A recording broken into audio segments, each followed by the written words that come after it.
श्री परमहंस महान विभूतियों की सुंदर झांकियों को अपने मन मंदिर में बसाते हुए प्रेम सहित मिलकर बोलिए।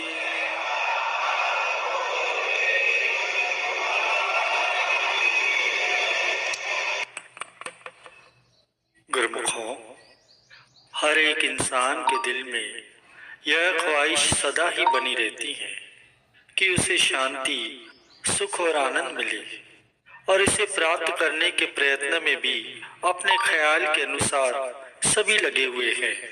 यह चाह तो उसकी ठीक है, मगर चूंकि कर्म इस ख्वाहिश के विरुद्ध करता है, इसलिए सुख, शांति और आनंद को हासिल नहीं कर पाता। असल में ये इंसान अपनी तरफ से हर काम इसलिए करता है कि हर समय सुख और शांति बनी रहे। दिन रात ये इंसान इसी सुख शांति की तलाश में रहता है, मगर उसे पा नहीं पाता। आखिर कारण क्या है कि वह सुख, शांति और आनंद को हासिल नहीं कर सकता? इसका कारण एक ही है कि उसके सब कर्म विपरीत दिशा में होते हैं। अंदरूनी तलब और होती है, बाहरी कर्म और करता है। तो फिर असलियत की प्राप्ति भला किस तरह से हो? फक्त बेसमझी और अज्ञान के कारण ही यह इंसान इतनी भारी भूल में पड़ा हुआ है। इसकी सारी दौड़ धूप माया और माया के सामानों तक और संबंधों तक इसी दायरे में ही रहती है, जहाँ सुख के स्थान पर दुख और शांति के स्थान पर अशांति ही मिलती है। वह असलियत से बेखबर और नावाकिफ है। इसी बेखबरी की वजह से वह असली चीज को नहीं पा सकता। वह सुख और शांति की खोज मायावी सामानों में करता है, तो भला वह कैसे हासिल हो सकती है? लेकिन गुरुमुख जन जो होते हैं वो असलियत का पता लगा लिया करते हैं। वे असलियत और हकीकत की खोज गुरु की रहनुमाई में करते हैं। इसके विपरीत दुनियावी लोग गुरु को वीडियो लाइक करना, सब्सक्राइब करना प्लीज। वीडियो आपको पूरी देखनी है प्लीज। सब कार्रवाई मन के मुताबिक ही करते हैं। मन की सारी कार्रवाई चूंकि गलत होती है, इसलिए उसका नतीजा इच्छा के विरुद्ध ही मिलता है। संसारियों के रहनुमा उनका अपना मन या माया है, या दुनिया के लोग हैं। वे सब काम दुनिया की खातिर ही करते हैं। दुनियावी संगति में ही सुख को मानते हैं, इसलिए वे दुखी होते हैं। लेकिन गुरुमुखों के रहबर जो हैं, वो संत सद्गुरु होते हैं, जो उनको सीधा रास्ता बतलाते हैं, सुख की खोज करवाते हैं और सुख की प्राप्ति करा देते हैं। मन के मुताबिक या दुनियावी रहनुमाई में काम करने का जो नतीजा है, वो इस तरह की सारी कार्रवाई का फल दुख और अशांति के सिवा कुछ भी नहीं होता। इसी तरह हर एक जीव सुख की तलाश में मारा मारा फिरता है, मगर इस बात से बेखबर है कि सुख का वजूद कहाँ है। संत महापुरुष अपनी वाणी में कथन करते हैं कि वस्तु कहीं ढूंढे कहीं, कहीं विधि आवे हाथ, कहे कबीर तब पाइए जब बेदी लीजिए साथ। चीज तो कहीं और है और उसकी तलाश किसी और जगह पर की जाए तो फिर वह कैसे हासिल हो सकती है? परम संत श्री कबीर साहब जी फरमाते हैं कि चीज तो तभी मिलेगी जब उसकी पूरी पूरी वाकिफियत रखने वाले बेदी को साथ दिया जाएगा। गलत तरीके से जिस कदर की तलाश की जाएगी, चीज उतनी ही दूर होती जाएगी, जैसे किसी की सुई घर में खो गई। अब घर में अंधेरा था। गुरु को वीडियो लाइक करना, सब्सक्राइब करना प्लीज। कमेंट में लिख देना जय सीतानंद प्लीज। वीडियो आपको पूरी देखनी है। वह बाहर रोशनी में जाकर तलाश करने लगा। देखने और सुनने वाले उसकी हंसी उड़ाने लगे कि भाई वाह, ये क्या बात हुई? सुई तो घर में गुम हो गई और उसकी तलाश बाहर की जा रही है। अब ये कितनी भारी भूल है। इस मिसाल का मतलब ये है कि दुनियावी लोग अपनी चीज, अपने निजी सुख को, शांति को दुनिया में ही ढूंढते हैं, जो कि असल में अपने अंदर में ही है। अब अपनी चीज क्या है? अपनी चीज तो सदगुरु का शब्द है, जिसमें सुख, शांति और आनंद भरा है, और ये अपने अंदर में है। मगर जीव के अपने अंदर में अंधेरा है, इसलिए वह अपनी निजी चीज से बेखबर है और उसे बाहरी दुनिया में खोजता फिरता है। जीव के अपने अंदर में अज्ञान का अंधेरा है, इसलिए उसे कुछ नहीं सूझता जब तक उसे बेदी न मिल जाए, रहबर न मिल जाए। असली चीज का मिलना मुश्किल है। बेदी लीना साथ करी, दीनी वस्तु लखाए, कोटि जन्म का पंथ था, पल में पहुंचा जाए।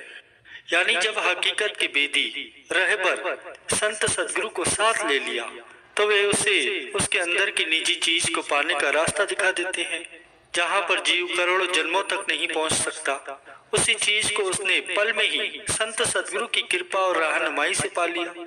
जिस चीज की जरूरत होती है, उस चीज के जो भेदी होते हैं, उनकी रहनुमाई में चलने पर ही वह चीज हासिल हो सकती है। ये आम उसूल है। मिसाल के तौर पर धन की प्राप्ति के लिए किसी व्यापारी की संगति की जरूरत पड़ती है। किसी हुनर को हासिल करने के लिए हुनर जानने वाले की सोबत करने की जरूरत होती है। इल्म की ख्वाहिश हो तो इल्म के जानने वाले आलिम, उनसे तालीम पाने की जरूरत होती है। इसी तरह ही अगर सुख और शांति की तलब है और तलबगार मन की रहनुमाई में या दुनियावी सामानों में तलाश करता फिरे, तो वह कैसे मिलेंगी? उसे हासिल करने के लिए तो संत महापुरुषों की शरण में जाने की और सदगुरु की रहनुमाई की बेहद ही जरूरत है। मन के मुताबिक कार्रवाई करने से असली चीज का हासिल होना तो एक तरफ हो गया, उल्टा इस कुल कार्रवाई का नतीजा 84 लाख योनियों की सजा है। बस तुम्हारी तलाश जिस तबके में है, उसमें सुख शांति हरगिज नहीं है। वह न तो दुनिया के साजो सामानों में है, न मायावी पदार्थों में है, न धन दौलत में है, न मान बढ़ाई में है, लेकिन उसका वजूद है जरूर। अब आप ही बताइए कि वह है कहाँ? वह तो है तुम्हारे अंदर, उसकी तलाश करते हो बाहर। यह गलत तरीका है। गलत कार्रवाई का नतीजा भी उल्टा ही होगा, बजाय सुख के दुख ही मिलेंगे। इसीलिए संत सदगुरु के उपदेशानुसार कार्रवाई करो। तुम्हारा अपना असली काम, तुम्हारी निजी कमाई सदगुरु की शब्द की कमाई है, यह भक्ति की कमाई है, जो रूह की तरक्की और सुख शांति की प्राप्ति के लिए ही है। बस इसी में अपना दिल लगाओ और सूरत की बैठक वहां रखो जहां तुम्हारी अपनी निजी चीज है। तुम्हारी निजी चीज कौन सी है? वह है मालिक की भक्ति। भक्ति की संभाल करो, उसे सुरक्षित रखो ताकि वह तुमको फलदायी हो। इसका फल ही सुख शांति और आनंद है जिसकी तुम्हें तलाश है। और ये जो भक्ति का रूहानी आनंद है, रूहानी शांति है, वो केवल और केवल संत सदगुरु से ही हासिल हो सकती है। दुनिया में यह किसी अन्य जरिए से या अन्य उपाय से हासिल नहीं हो सकती। इसलिए अपनी सूरत की धार को संत सदगुरु के शब्द में और उनके ध्यान में लगाए रखो। अगर अपनी सूरत की धार को संत सदगुरु के ध्यान में लगाए रखोगे तो हमेशा सुख और शांति को प्राप्त करोगे। बस इसी तरह अपनी आत्मिक उन्नति करते हुए अपने जन्म को सफल कर लो। महापुरुषों ने अपने वचनों के माध्यम से ये ज्ञान प्रदान किया है कि इस जगत में जीव का यदि कोई सच्चा हितकारी है, मित्र है, उसे सुख स्वरूप बनाने वाला है, तो वे केवल और केवल संत सदगुरु ही हैं। एक बार ऐसे ही हमारे जगत वंदनीय प्रातः स्मरणीय श्री श्री 108 श्री तृतीय पातशाही गुरु महाराज जी के पावन चरण कमलों में एक भक्त जी ने विनय की कि स्वामी जी, आपकी दया मुझ पर हमेशा बनी रहे। तब सतगुरुदेव महाराज जी ने फरमाया, दया शब्द को उल्टा पढ़ो। तो उन्होंने विनय की याद। तब श्री वचन हुए, यदि तुम्हारे दिल में हमारी याद हमेशा बसी रहेगी तो हमारी दया भी तुम पर हमेशा ही बनी रहेगी। इसलिए कहा भी है कि याद है आबाद है, भूला है बर्बाद है। सदगुरु के अलावा किसी और को याद करना, किसी और का सहारा लेना, किसी और को अपना हितैषी समझना स्वयं को अंधकार में रखने के बराबर ही है। परंतु जो गुरुमुख है वे अपने मन को, अपनी सूरत को सदगुरु के चरणों से जोड़ देता है। अन्य सभी ओट आश्रय को त्याग कर केवल और केवल सदगुरु का ही सहारा लेता है। तो सदगुरु भी उस सेवक के हमेशा अंग संग रहते हैं, जैसे कि इस समय हमारे सम्मुख विराजमान है। सतपुरुष श्री गुरु नानक देव महाराज जी के ये वचन है कि सतगुरु बाजू न बेली कोई, एथे ओथे राखा प्रभु सोई। कि सदगुरु के अलावा इस जीव का अन्य कोई हितैषी नहीं है। क्या सदगुरु के अलावा कोई है जो जीव का कल्याण कर सके, जो उसे सुख स्वरूप बना सके, जो सत्य असत्य की परख करा सके, जो आत्मा को परमात्मा से मिला दे? नहीं। अगर इस संसार में जीव का कोई हितैषी है तो वह केवल और केवल संत सदगुरु ही है, और वे ही इस लोक परलोक में संग साथ रहकर उसके सभी कार्य पूर्ण करते हैं। गुरु को वीडियो लाइक करना, सब्सक्राइब करना प्लीज।